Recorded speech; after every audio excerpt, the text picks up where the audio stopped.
Hey, what's up, you guys? My name is Josh. Welcome back to another toy review, and today we're going to be taking a look at the Ultra Monster 500 series number 85 Gubila. And yeah, it's one of the weird ones, you guys. This is the giant whale kaiju with a freaking driller on his nose. Is that creative, huh? So before we get to the action figure, I'll give you guys a little synopsis on who he is. He first appeared in 1966 Ultraman, and he first appeared in episode 24, the Undersea Science Center. And basically, the entire episode is just like the Science Patrol basically visiting this science center, and of course, he causes mayhem, and that's pretty much all you need to know. But obviously, one of the most interesting aspects is, of course, is the fact that he literally has a driller on his nose. But let's just get right to the figure because like I said before, I've been mostly nice with these figures. I've been mostly saying a lot of nice things, and honestly, Bandai, these are really good figures. I mean, what can I say? I love that this toy line, creates a lot of these classic kaijus and all that. Based off of both the original Ultraman and the current generation Ultraman. That's great. But like I've mentioned, not all the figures are going to be fantastic. They're not always gonna get a good score because I know I've been giving like 10 out of 10s, giving a lot of them a pass, even though they do have some glaring issues. This one, on the other hand, I don't got a lot of nice things to say about it. So before we get right to it, I'll show you guys his tag, his little profile picture. Oh boy. Well, we'll talk about this in a second. This picture. So I'm not sure if this is from either Ultraman Orb or Ultraman Geed, because he did appear in both of those shows.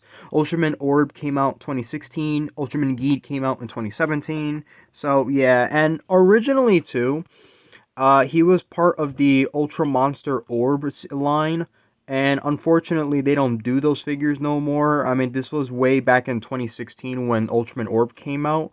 Because they were figures based off of a gimmick with Ultraman Orb's what should we call it? The thing that the main character uses to transform to Ultraman. You know what I mean? So, without further ado, let's get right to the figure. And honestly, I'm just gonna get this out of the way. The sculpting it's good. It looks like him. He looks pretty good. Even the sizing is surprisingly decent. I mean, normally most of the kaiju figures, they're supposed to be a little bigger. They're not supposed to be really tiny. So I would say with this one, the sizing is fine. It's not like Naranga where he's obviously supposed to be much more bigger. This is fine. So honest sculpt, and sizing, not too bad. What I do have a problem with though is the paint, because holy shit, did this figure miss out so much. It's just the issue with the paint job is so glaring. I can't really give it a pass. I have to talk about how just why they decided not to barely paint him. He's just pretty much a solid color black. And I know, Josh, at least they painted this part right, but it's like I don't know, it's not enough. His design is very distinct. When I think of Gubila, I think of him of like this, like a lot of white spots. You see, that's what I have the issue with the picture. Come on now, look, they actually show. You know what I mean? I don't expect the feet obviously to be painted. They don't have to be because I'm not looking at the figure underneath. I'm looking at it from either the side or in his face. So yeah, they got the face right. They got this kind of right. But I wonder what happened with the body. I'm not really sure who made the decision to not paint it. And now look, I don't know how they manufacture these figures. I don't know how they're made. The only thing that I know is that because these are made of a softer vinyl plastic, it's either soft or hard, whatever. They're mostly made up of a very specific plastic. And I remember I saw this video a very, very, very long time ago explaining the process of it, but I don't really know how these figures are made. Besides the whole, gluing stuff together, because obviously his head can't really move. That's just kind of there when they kind of put the figure together.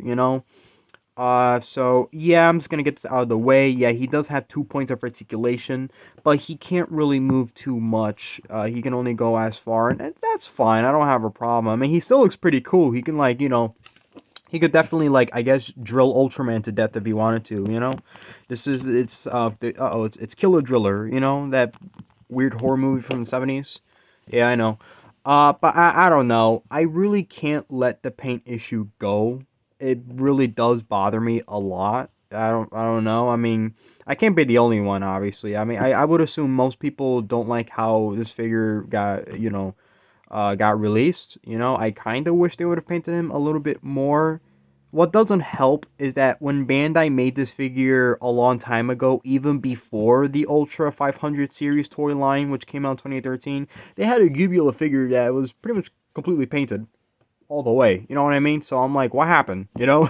Like, I don't want to complain because it's still a good figure, but it's like, god damn, why? And it looks spot on. I like the tip of the driller. I'm gonna try and maybe focus it a little bit more. Obviously, I had him for a while, so he might have a little tiny bit of a smudge there, but that's kind of bound to happen, So it's I had this for a while, and my camera's going a little haywire, going a little bit too bright, and I mean, he's a much more smaller figure, so technically he's kind of easier to review, So that's why I'm not like going super crazy. Don't get me wrong, I like this, like this kind of. I don't know if it's like kind of like a spray or so. That's what it kind of looks like, but I don't think that's. I don't know if that's what it is exactly. What I will compliment is this part because it definitely reminds me that this is technically a person in a suit. I've always loved when these figures do that. It kind of keeps in character because it's like, hey, this monster, it's not CGI or anything. It's actually a guy in a suit, you know. And I like the face. He looks cool. He got that nice menacing look, and I like the the lips and the teeth. You see, that's nice. I like looking at that stuff like this. Okay, I can definitely see what they're getting at. But all this, nah, I don't know. They could have done a little better than that. So yeah, all right. Like I say, not much to review. He's kind of a tiny little fella, so technically this review is it's pretty much done already. I pretty much reviewed the figure. So all I gotta do left is just the size comparison. So where are you? There you are. Tesla Don, here he is compared together. I might have to, hold up. Let me fix my camera a little bit so you can see him in full. There we go. That is much, much better. Like I say, he's definitely on the shorter side. I mean, I guess if you want to compare compare him like that, but okay. I mean, I guess that's kind of ironic because well, he doesn't fly, but he does like those weird kind of like very high jumps. Even in Ultraman Trigger, he did kind of like a very similar move, except it just looks weird because that was CGI, but it's still a big deal. I mean, Ultraman Trigger is it's pretty cool. Don't get me wrong, I like the show so far. I don't know how. I think I'm like maybe halfway through or so.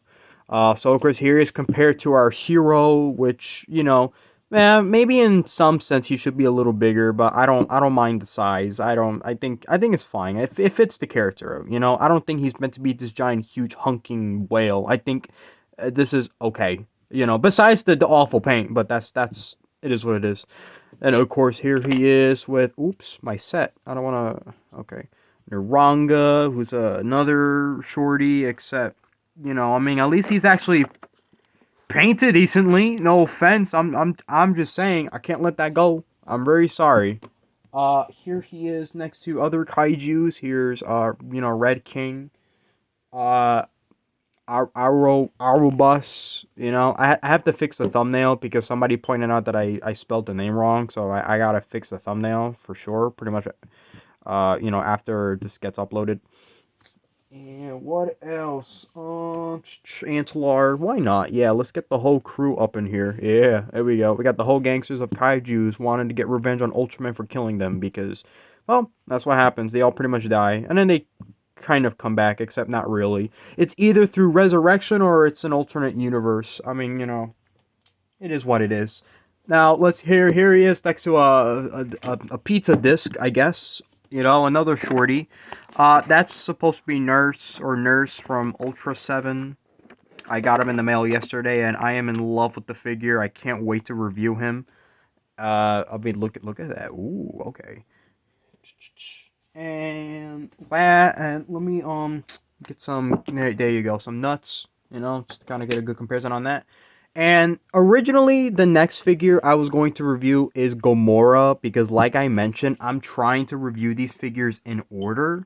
But as you guys, if you guys saw my small little unboxing, you would know that I finally got Bemular, as you can see here. So I want to review him because this is supposed to be Ultraman's first foe. So technically, I was supposed to review him first before, Alien Bolton. Because Alien Bolton appeared in episode 2 and Bemular appeared in episode 1. So I think that makes sense. So he's going to be the next review figure I'm going to review. And then after that, that should be Gamora. So, yeah, So now that I get these figures out of the way, and now I guess my final thoughts on the figure. Here he is compared to the tag, because it's nice having him. Well, normally I would say it's nice to see him with the tag, but in this case, I don't know, man. This is gonna come as a shock. I'm gonna have to say this, and I don't want to piss anyone off. I'm gonna have to give this figure a pretty low score. This might sound egregious, don't get mad, but I feel like I have to give it like a 5 out of 10 or something, because I don't know. I can't get over that paint job. I don't know. It's like I really, really, really can't. And I know that that's weird, because usually I could let these figures slide with some issues. I mean, I don't know. It breaks the immersion. I really wish they painted him more. But you know what? I realized maybe that's a bit of a stretch, so maybe I'll give him a 7 out of 10. I mean, he's decently sized. He's perfectly sculpted. He's good for the most part. I guess maybe you might have to worry about paint scuffs and all that. I guess that might be the only problem. But besides that, I think the figure's fine. I like, I still like it. It's not the worst Ultraman figure, but it's definitely not my favorites. No offense, to good old Gubila. I'm just saying. I forgot to mention, especially that stripe detail. He's supposed to have more. I just realized that.